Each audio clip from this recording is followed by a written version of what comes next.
rentre dans la gare et là, je me rappelle dire, regarde, mais il est où le câble? Et on ne voit pas de câble.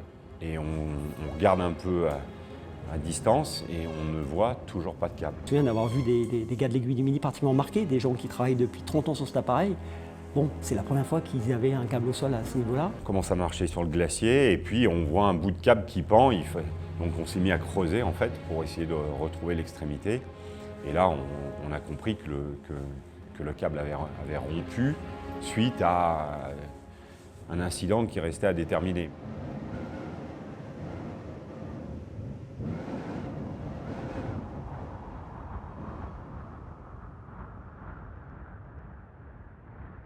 Aussi méconnue qu'exceptionnelle par sa conception, la télécabine panoramique Mont-Blanc est un ouvrage atypique.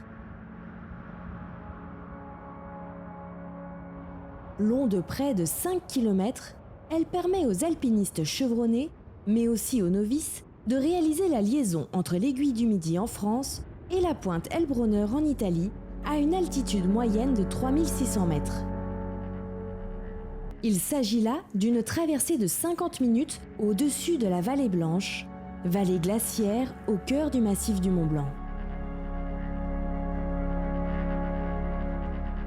Techniquement, la télécabine panoramique Mont-Blanc est un véritable téléphérique avec un câble porteur fixe et un câble tracteur de type pulsé.